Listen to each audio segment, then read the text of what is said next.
You know, when I was younger, I would eat every 3 hours because that was kind of the trend. And now I probably eat once a day. Once per day. All right, let's break down Frank Grillo's diet that he uses to stay absolutely shredded at 58 years old. The dude looks incredible. And he kind of explains a lot of interesting things that he does here and a lot of interesting philosophies that maybe aren't so mainstream. But clearly it works for the dude because at 58, he legitimately looks like he's probably in his 30s. At least his physique does. So let's go ahead and break this down a little bit more. And after today's video, I put a link down below for Creatine Gummies. Yes, they're gummies, but they're sweetened with allulose. So you're not having a giant sugar bomb of a gummy, right? Now, the interesting thing about them is they're 1.5 grams of creatine per gummy. So in a lot of ways, you can sort of accurately dose your creatine throughout the day. I find if I have one big bolus of it, I retain water. I get puffy in the face. I don't like how I look as much. But if I dose it throughout the day, I get the benefits without the sort of water retention overload. Now, there's also evidence to suggest that the longer you take creatine, you don't really have those water issues. That being said, I'm still sensitive to it, but I love the benefits of creatine because there's so much data to back it up. So that link down below is for 50% off your first order of Creatine Gummies. So super awesome deal. And that link is in the top line of the description underneath this video. So make sure you check them out. I mean, when I'm not on a movie set, you know, I'll wake up about 5:30. Sometimes I have my kids with me, so I'll have to make them breakfast and lunch. But I usually get up early and I have my bulletproof coffee, which is some ghee and some collagen protein and stuff. And that's basically my meal. Okay, interesting. Now, the bulletproof coffee thing is not as popular now in 2024.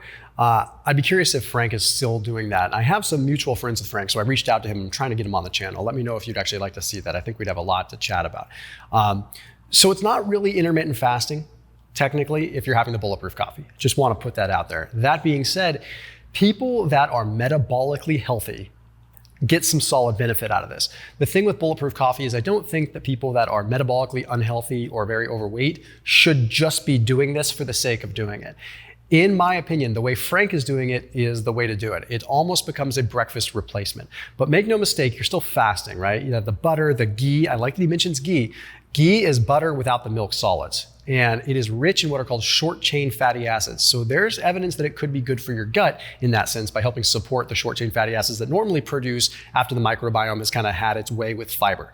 So you're almost like streamlining that process. That being said, a little bit of collagen in the coffee. I mean, you're getting some protein, but you're not really having high amounts of leucine, so you're not breaking a fast.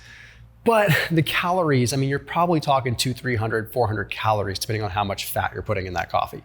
That being said, my brain always lit up, but I was much more of a fan of using MCT oil and a small amount of ghee and leaning heavier into the MCT. I got more of a brain boost out of it, and the evidence is there for MCT oil and the brain. The evidence is not really there for ghee and butter in the brain. Not saying it's bad, but the evidence is stronger with the MCT oil. Anyhow, that's his typical breakfast. I don't know if I'd recommend doing that all the time, maybe a couple days per week, because that's a pretty light breakfast, if you want to call it a breakfast. Either way, it's working for him, clearly. Then I go to the gym for 2.5 hours. All right, not everyone has the luxury of going to the gym for 2.5 hours, but I appreciate the fact that he's not like trying to have this pre-workout carb meal. He's just going straight to the gym and he's working out early and he's getting it done somewhat close to fasted state. And then an hour after that, I'll probably do a little bit of protein shake, but light, not you know, a 16-ounce gulp shake that I often see people drinking. That's interesting. He keeps it really light post-workout. I know a lot of guys, like he mentions, that want to load up the calories post-workout. All that really matters is where you land at the end of the day. That's really the main part, okay? The whole carb backloading thing only matters if you're ultra depleted, okay? But the whole calories, like right after a workout, you don't get into this magical state where you like can incinerate extra calories because you just worked out. The law of compensation there is not what we think.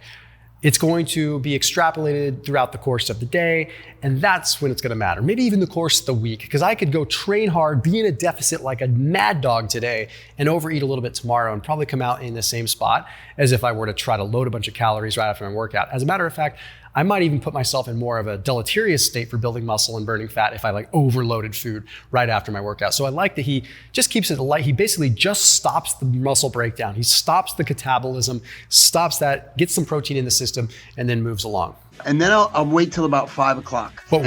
So he's not eating until 5? is interesting is that he's not actually fasting. He's just doing ridiculously low calorie until like 5. So he eats like one actual meal, which we're about to find out what it is, but really he's having like bulletproof coffee, a quick protein shake, and then doesn't eat till the end of the day. So we're talking about probably here a pretty extreme deficit until we find out what he's actually eating. Again, it's working for the dude. He looks incredible and he's super, super active. I have some beliefs that you can override some of the caloric deficit thing as long as you're keeping your body in motion, right? If you were calorically in a deficit and sitting on your bum all day watching Netflix, that's a different ball game than if you're like restricting calories, but you're still putting your body through motion. I'm a firm believer, without a ton of science to back it up, that a body in motion stays in motion, and that the more you use it, the less you lose it. And then I'll wait till about 5 o'clock and I'll have an 8-ounce piece of fish or beef, a ton of salad, lettuce, and some avocado. And then I go to bed at like 8:30 or 9 o'clock. Okay, so he's eating his meal 3 hours before bed.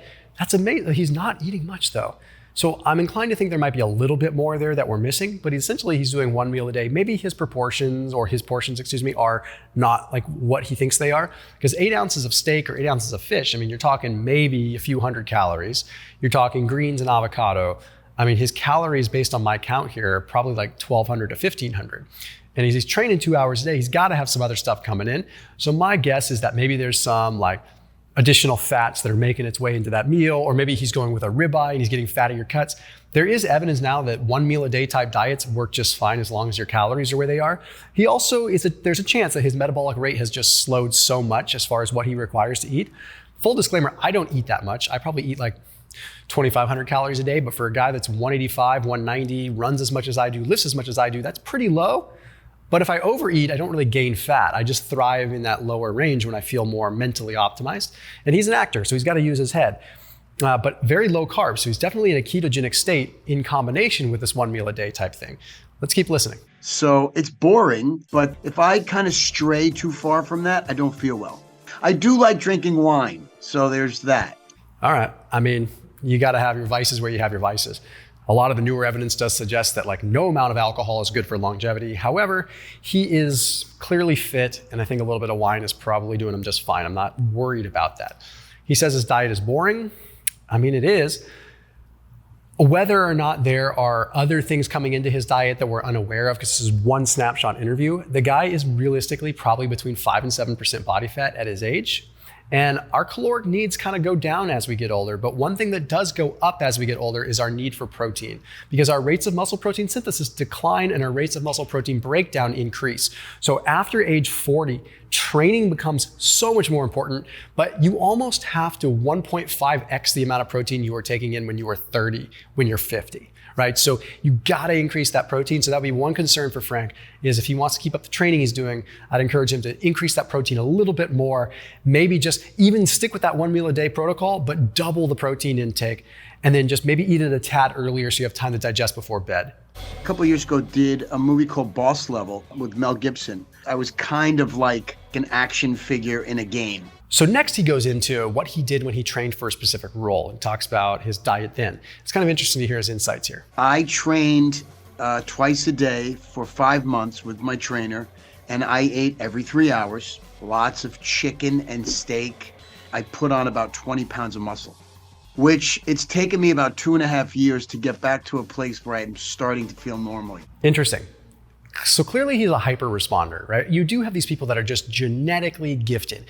They eat their protein, they increase that protein, and they're just off to the races and they just gain more muscle. So he ate chicken every 3 hours and he put on 20 to 25 pounds of muscle. I mean, who knows how much other stuff was going on, what the training looked like. 2.5 hours, it's a lot of training, he said.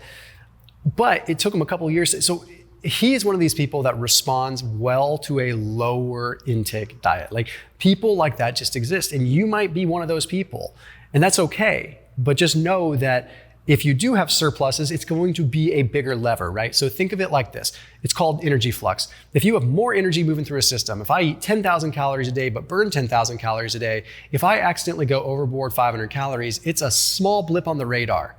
But if I eat 1,500 calories per day and I go over 500 calories, that's a whole third of my calorie intake that I just increased. So I'm gonna gain more weight.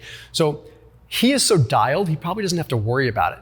But for regular people, bringing your calories down this low could be very scary because the moment you slip up, your body's adjusted to a lower caloric intake and you're gonna just gain that back.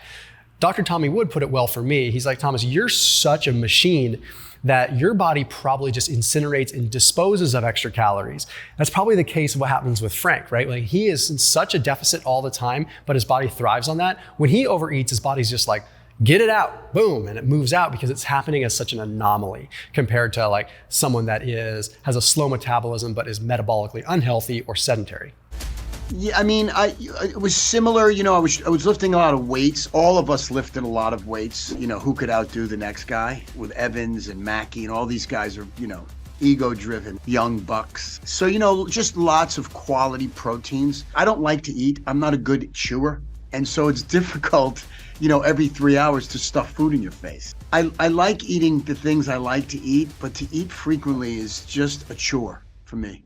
That's where I agree. I agree with the guy. Like I'm a busy person. And one thing that I've noticed is as people get older, eating does become more of a chore. I used to really enjoy eating and I still enjoy food, but the act of eating annoys me. It's like I have better things to do with my time. And I know a lot of people that are getting up there, even though it's over 40, they're busy and being able to consolidate meals just makes more sense.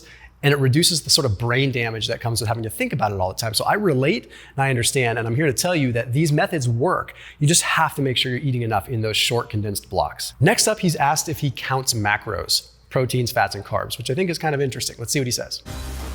No, I don't count anything. I don't step on scales. I kind of know what my body needs. I'm also not one of those guys who walks around with a gallon jug of water. I believe people overhydrate themselves, which is not the greatest thing either. So I drink when I'm training and then I drink when I'm thirsty. I don't kind of just force myself to drink water all the time. That's interesting. I am not a fan of counting macros unless you are getting down to a granular. I will do it every now and then to just see where I'm at, but he just listens to his body, which is something that some people cannot do if you're not finally in tune with it. But the water thing, I want to highlight this. I do think that hydration is critical. There was a study that demonstrated that 500 milliliters of water can actually increase metabolic rate by up to 25% for 60 minutes after there. So you can burn more fat by drinking more water, but you also dilute and demineralize. You sort of flush out minerals. I think we are built in, or have a system that's built in that tells us when to drink water. And I don't think from an evolutionary standpoint, our ancestors walked around looking for water constantly. They knew when to drink water, and there were periods where they probably went a long time without water. And if you continue to drink water all the time, then maybe it makes you a little bit dependent where you need more water. So I try to drink when I'm thirsty as well. But one thing I do is I make sure I hyperhydrate in the morning, right? And that makes more sense ancestrally as well. When you're at camp, at your village, maybe you would hydrate a lot in the morning when you wake up, and then you go out, venture out, do your thing. Maybe you'd have water, maybe you wouldn't. But it also makes it so I don't have to pee in the middle of the night. If I hydrate too late in the day, I end up having to get up in the middle of the night to pee. My cheat meal, this is going to sound boring, but I was just in Rome. And what I loved the most was the artisan bread and olive oil. I love bread. It's my dirty, naughty lover. If I could just live on bread, olive oil, and red wine, I would be the happiest person on the planet. I'm with you on the bread thing, but I was also 300 pounds before when I really loved my bread. Now, thing is, as many of you know, I spend a fair bit of time in Europe, and when I'm there, I can eat carbs, I can eat gluten, not have as much of an issue. But something about it in the States, I just don't agree with, and I know thousands of people on my Instagram and YouTube have commented the same thing.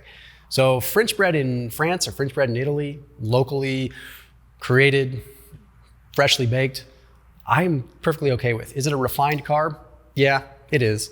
But I think that there's something to having a fresh baked sourdough that's fermented properly. I think that's okay. I just think it's this sugar-laden, high fructose corn syrup, weird mystery gluten stuff that we have in the US that doesn't seem to click with a lot of people. And he's clearly Italian. I come from Italy as well. I get it. I understand the bread, the coffee, the espresso. I'm just not a wine drinker. But he probably just has a psychological, emotional affinity to that. So it's not about like his body thrives on it, but I get it. I totally respect that. Oh, wow. The best food smell in the world is my mother's sauce on a Sunday morning when I would wake up and she's making her pot of sauce for Sunday dinner, and it would permeate the house, and it was absolutely the best thing I've ever smelled. Another thing he mentions a lot in this video is olive oil. Now I know it's the Italian thing, but you look at the Mediterranean culture, and I just want to talk about this for a second. The Mediterranean culture consumes a fair bit of carbs, not as many as we might think, because they're not just always eating pasta and things like that. In fact, if you get into northern Italy, it's a lot more like rice dishes, and then you get on the Amalfi Coast versus the Adriatic and like different shellfishes, things like that. It's not as ridiculously high carb as people think. It is high carb, but not like what people think. And they're not just sitting down eating pizza and pasta all the time. Okay, but one of the things that's interesting is that their fat selection is just better than ours in the US. Our fat selection in the US is trans fats, it's saturated fats, partially hydrogenated fats, and it's seed oils. And independently, all of those have their own vices and issues, but when that makes up the lion's share of our fat intake, what is left? Like, where do we have a seat at the table for monounsaturated fats, for good cholesterol, for hydroxytyrosol that you're getting out of olive oil, these amazing antioxidants? Like, there's no room at the table left for them, out of sheer displacement. So that's the problem that I have is, yes, these individual oils we have in the US are not exactly the best in their like independent fashion in isolation. But what really bothers me is that when the lion's share of our diet is made up by them, we have less room for the healthy fats, right? And a fat is not a fat is not a fat. It's not the same. A fat is a fat is a fat. No, they're all very different, have very different things in our body. The Mediterraneans eat a lot of olive oil. They consume a lot of cheese and get a lot of those C15 fats that are coming from those types of foods. But they also get a fair bit of polyphenols and whatnot from their fruits and vegetable content. And they're also active a lot, right? So a lot of the things he's talking about actually reflect that Mediterranean approach. So in many ways, you look at his diet and you're like, you're doing a low carb Mediterranean 1 meal a day type diet. What could I apply this to a regular person that is over 50 that wants to look jacked? You could eat his style, but what I would recommend is doing 1 meal a day or 2 meals a day, 3 days a week. Don't do it every day like him. He's highly adapted to that. If you went and jumped into that immediately, you'd drop weight, but your metabolic rate might slow down. So eat more Mediterranean style, moderate carb 4 days a week, and 3 to 4 days a week, do the style he's talking about with a 1 meal a day or a 2 meal a day. What I would slightly change about his diet here is at the end of his workout, and he has the light protein shake, I would go into my workout, protein shake plus a serving of protein and some fruit or veggies, and then go longer and then eat my dinner meal. So I'd basically add 1 meal surrounding my workout. And I think that might give the regular person a little bit more longevity with Frank Grillo's style diet. But all in all, the dude looks amazing. Let's adopt the principles from him and apply them to us as individuals. I'll see you tomorrow.